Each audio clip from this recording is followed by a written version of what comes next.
Hello everyone, welcome to Study Go classes.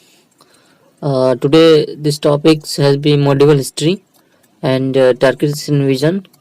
मैं आज इस वीडियो में मध्यकालीन इतिहास प्रारंभ कर रहे हैं, जिससे हम पहला जो टॉपिक है टर्किश इन्वीजन यानी तुर्क आक्रमण। ठीक है, तो इस वीडियो में मैं पूरे मध्यकालीन को कवर करेंगे। ठीक है, तो सबसे पहले हमको बता देते हैं, अगर आप हमारे चैनल पे नए हैं तो सबसे पहले आप हमारे चैनल को सब्सक्राइब जरूर कर लें। ठीक है, क्योंकि मैं मॉड्यूल हिस्ट्री की हर एक वीडियो में अपलोड करने वाला हूं।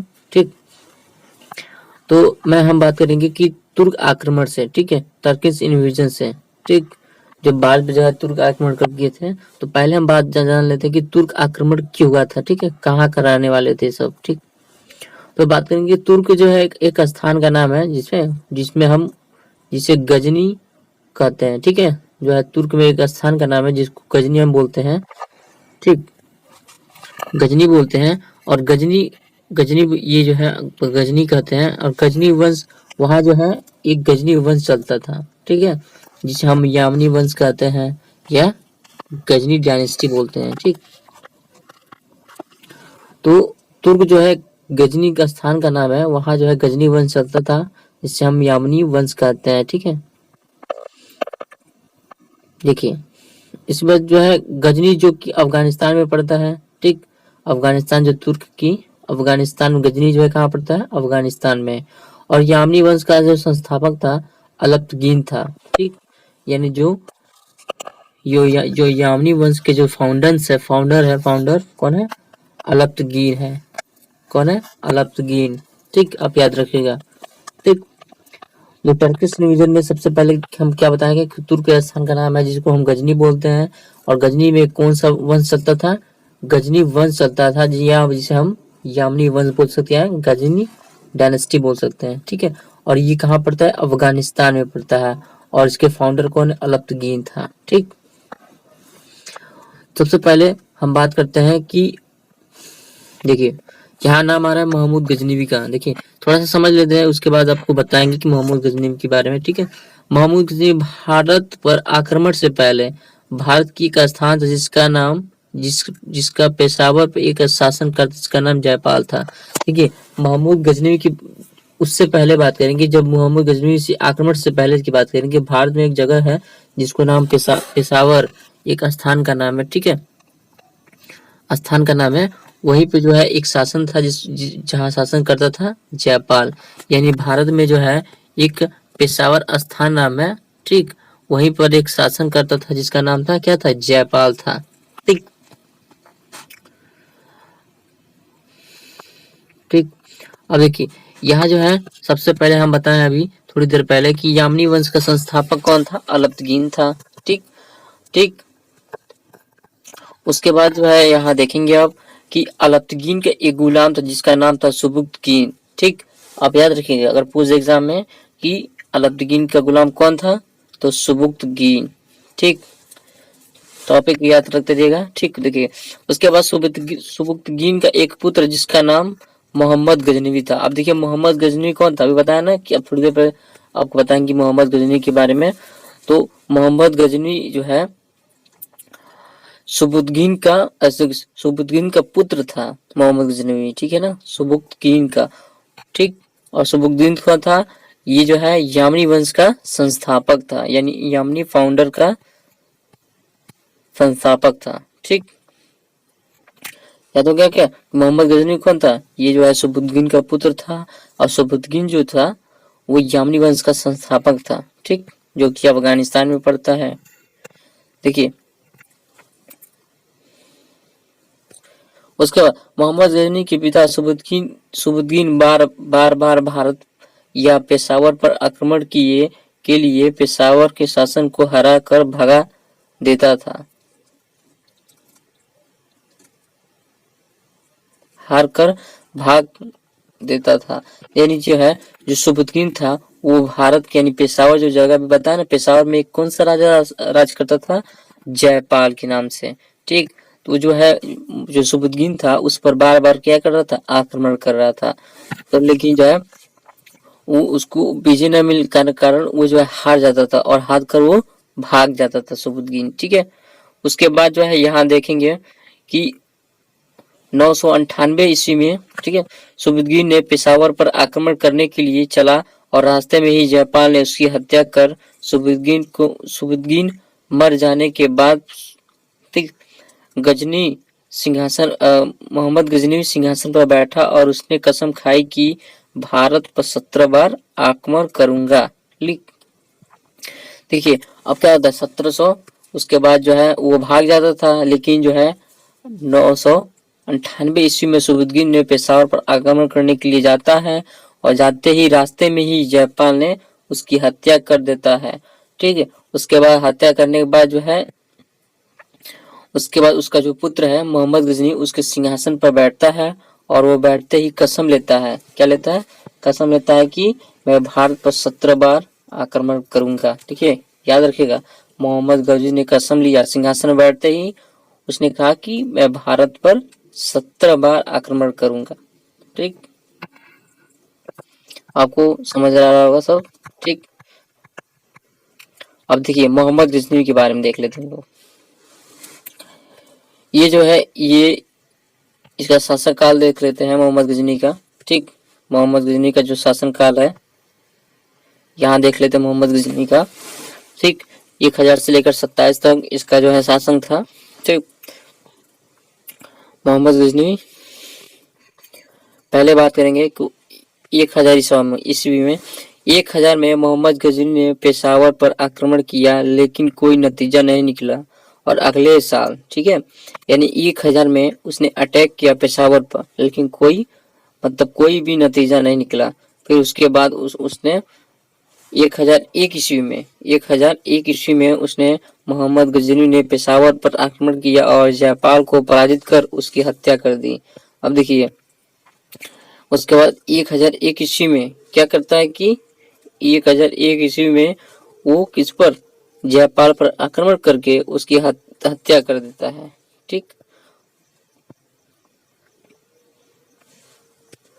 ठीक, उसके बाद जो है आगे फिर बढ़ता है, उसने फिर 1006 ईस्वी में क्या करता है, 1006 ईस्वी में मोहम्मद गजनी ने नागरकोट मंदिर पर आक्रमण किया जो कि हिमाचल प्रदेश में स्थित है, ठीक। अब क्या करता है, देखिए मोहम्मद गजनी क्या करता है कि आप जो है अब क्या करता है कि वो जो है 1006 ईस्वी एडी में उसने नगरकोट मंदिर पर आक्रमण किया, ठीक, जो कि हिमाचल प्रदेश में पड़ता है, ठीक है। अब क्या करता है कि वो नगरकोट पर आक्रमण करके मंदिरों को लूटना चालू करता है, ठीक है। अब देखिए उसने क्या पहले कसम क्या की थी कि मैं भारत पर जो है 17 बार आक्रमण करूंगा, ठीक है। क्यों क्यों वो कसम ली थी, क्योंकि जो है वो जो सुबुद्दीन था जयपाल ने उसकी हत्या कर दी थी और उसके बाद उसका पुत्र जब मोहम्मद गजनी भी सिंहासन बैठा तो उसने कसम ली, ठीक। उसके बाद देख लेते हैं 1008 ईस्वी में 1008 ईस्वी में मोहम्मद गजनी भी आनंदपाल को पराजित किया और आनंदपाल जो कि जयपाल का पुत्र था। अब देखिए हम बताया ना कि जयपाल जो था जयपाल का पुत्र एक हुआ करता था जिसका नाम था आनंदपाल, ठीक।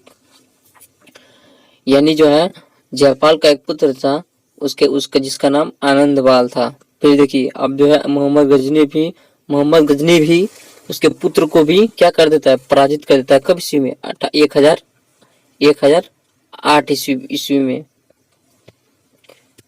1008 ईस्वी में मोहम्मद गजनी जो है आनंदपाल को पराजित कर देता है, ठीक।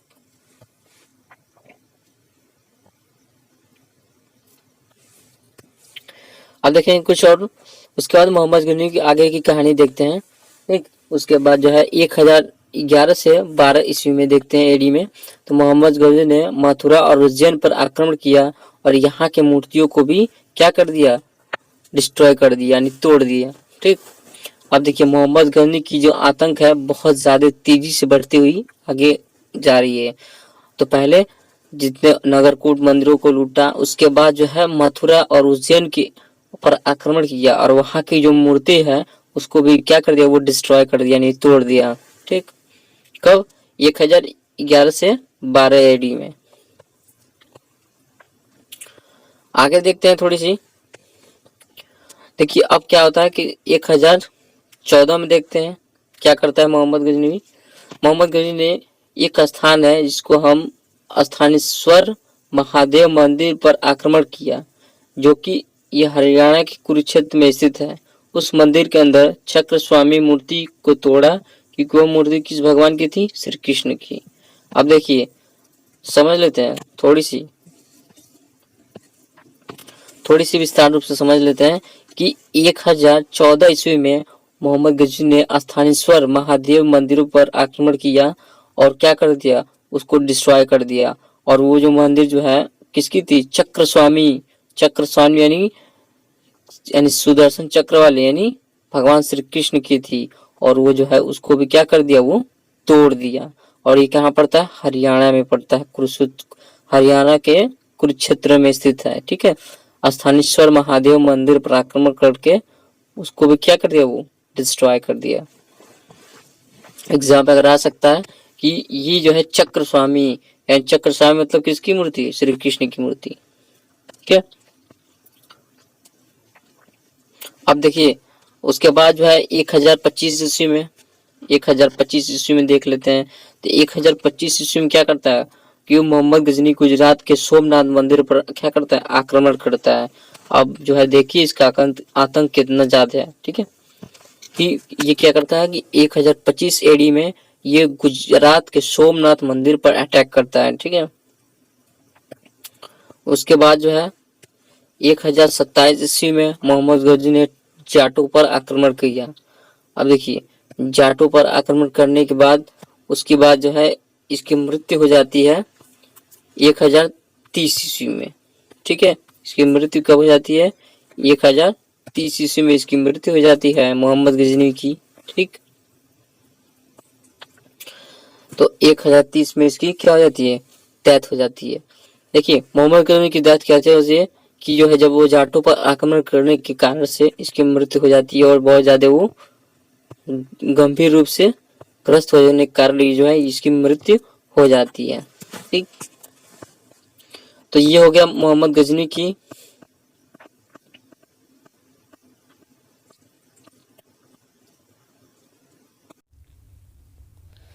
तो मोहम्मद गजनी के कुछ लेखक हुआ करते थे। ठीक है, इन लेखकों को हम अच्छे तरीके से, यानी कुछ लेखक हुआ करते थे। सबसे पहला नाम आता है अल-बरूनी। ठीक, अल-बरूनी जो है, अल-बरूनी ने जिसने एक पुस्तक लिखी जिसका नाम किताबे उल हिंद था। यानी जो है अल-बरूनी जो है यानी मोहम्मद गजनी कुछ लेखक हुआ करते थे। सबसे पहले नाम आता है अल-बरूनी का, जिन्होंने कौन सी पुस्तक लिखी थी? किताबे उल हिंद ने, किताब उल हिंद। ठीक, आप याद रखेंगे कि अगर पूछ दे एग्जाम में किताबे उल हिंद किसने लिखी थी, तो किसने? अल-बरूनी ने। ठीक, और किसका ये लेखक था? मोहम्मद गजनवी का। ठीक, उसके बाद दूसरा नंबर पर आता है फिरदौसी। फिरदौसी ने शाहनामा और फिरदौसी पुस्तक लिखी थी। ठीक, फिरदौसी और शाहनामा। ठीक, ये लेखक हुआ करते थे। उसके बाद जो है उतबी, उतबी यानी चचनामा, चचनामा जो है उन्होंने लिखी थी उतबी ने। ठीक, उसके बाद वेहाकी यानी तारीख शुबुद्दीन, तारीख शुबुद्दीन किसने लिखा था? वेहाकी ने। तारीख शुबुद्दीन एग्जाम में बहुत ज़्यादा पूछ सकता है कि तारीख शुबुद्दीन किसने लिखा था? वेहाकी ने। ठीक, और उसके बाद भारत का प्रथम मुसलमान शासक था जो जिसने गाजी की उपाधि और सुल्तान की उपाधि दोनों धारण किया। किसने? मोहम्मद गजनवी ने। मोहम्मद पहला व्यक्ति था, मुसलमान था कि जो भारत पर जो है गाजी और सुल्तान की उपाधि एक साथ दोनों क्या किया था? धारण किया था। ठीक,